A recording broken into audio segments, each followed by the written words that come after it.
Hello my friends and welcome back. Thank you very much for being with me again today. Don't you like semantics?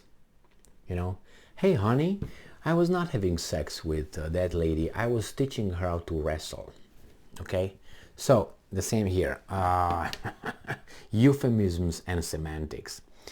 This article comes from Business Insider from December 6th, 2022. Biden administration says it is, and I'm quoting, not encouraging Ukraine to strike beyond its borders following deadly explosions at Russian bases. So it's not encouraging. That means like, go, go, go. All right, what if that happens? Are you going to support? So if you don't encourage, will you support? Or support is encouragement? Is it? Okay, all right.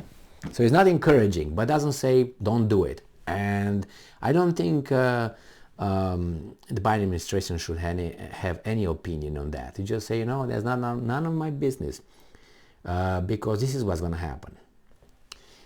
When you guys, Ukraine, will do it again, and I'm not sure that Russia finished its punch back yet, its counter. When you're going to do it again, that means already it's an escalation considered by the Russians, even though by me, I don't think it's an escalation. I think it's just a payback, a reaching back, because let's not forget, the Russians hit inside the territory of Ukraine, they did. Did they hit military personnel? They did. They hit weapons, military clusters? Now, did they hit infrastructure, civilian infrastructures? They did. Did they hit civilians? They did. I don't care. You can say, well, it was not intentional. Well, if you kill someone unintentional, and also most of the time it's considered you go to prison, to the big house. Okay, so that's one thing. So if the Russians did all this, these are escalations, are they? The Ukrainians hit here and there a little bit at the territory over there, a little gas station, a little refinery, something like this. But what if, like they hit right now, they hit in Crimea, now they hit 550 kilometers inside Russian territory? What if they're gonna say, you know what, we're gonna meet your offer, which is gonna be hitting Moscow as you hit Kiev? Would that be acceptable? Hey, don't get angry now. I mean, I'm just matching your, your attacks. Okay, that should be okay. I mean, otherwise it's going to be hey, I can punch you, but you can't punch me. What kind of fight is that? So, Biden administration can say yes, can say no. The problem is, what is Russia capable, willing to do? And we'll see. A series of explosions rocked Russian bases, two of which were far from Ukraine's borders. I can tell you, 550 kilometers, and the other one was like 470 kilometers or something. That's 350 miles and 300 miles, which are far from Ukraine's borders. Moscow blamed the incidents, who also damaged military planes, on Ukrainian drones. Yes, the ones that were made in the 1970s by the Soviet Union, modified in the 1990s by the Ukrainians. They operated jet engines. They were propelled by jets. All right, low altitude, and somehow they found the exact target. Moscow claimed that hit a few down. Moscow blames the incidents on Ukrainian drones. The US said Tuesday that it is, quote unquote, not encouraging Ukraine to strike beyond its borders, end quote. After Russian bases deep inside Russian territory were rocked by explosions, a top US official stressed that the US is not pushing Ukraine to strike targets beyond its borders. Well, I tell you not, but go ahead. You never know. And I'm quoting, we have not provided Ukraine with weapons that it is to use inside of Russia. We've been very clear that these are defensive supplies, State Department spokesperson Ned Price said during a Tuesday briefing, and I'm quoting, we are not enabling Ukraine to strike beyond its borders. We are not encouraging Ukraine to strike beyond its borders. We are providing Ukraine with what it needs to use on its sovereign territory, on Ukrainian soil, to take on Russian aggressors, he continued. Price's comments came after a series of unusual and fatal explosions occurred at Russian air bases inside the country. Two bases, both hundreds of miles from Ukraine's borders, and a third facility closer to the border, reported blasts on Monday and Tuesday, respectively. One of Monday's explosions unfolded at Engels Air Base, which is nearly 400 miles from Ukraine's border and used by Moscow's fleet of strategic bombers.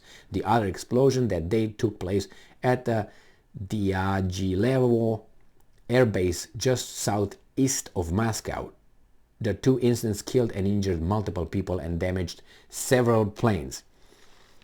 Well, the Russians retaliated to that, sending about 70 or more missiles from bombers from 295 or 292, 295, from that's a long-range strategic bombers, nuclear ones. They used Sukhoi 35s. They used caliber 22 caliber missiles from the Black Sea.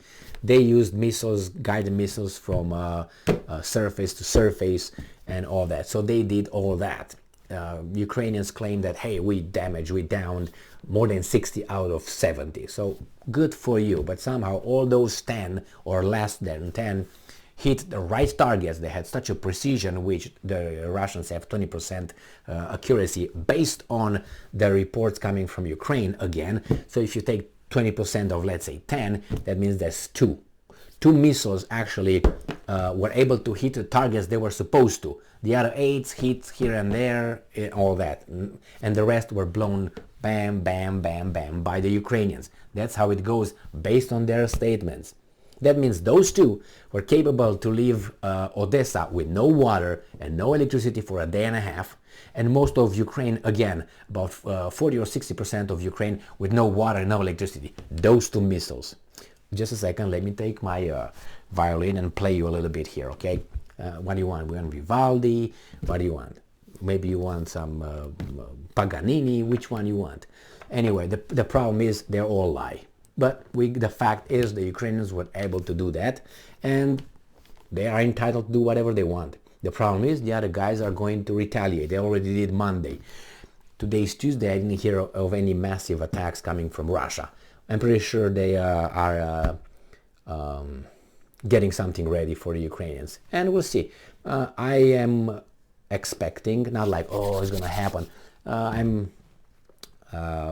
I think that the Ukrainians will try to hit Moscow one of these days, and that would be for them like a yes.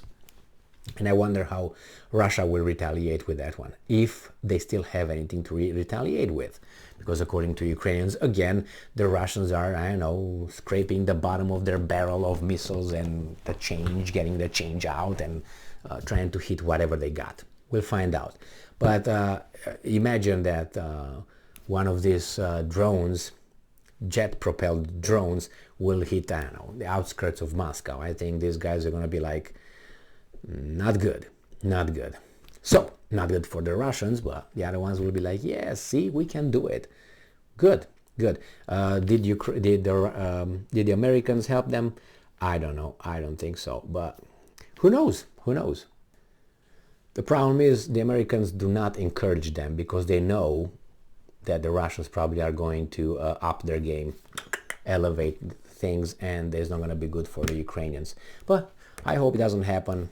Winter is already there, so that takes a toll on the poor Ukrainian nation for these weasels in charge of their nation. Well, thank you very much for being with me again today. Stay strong, stay smart, look for the truth, and be just.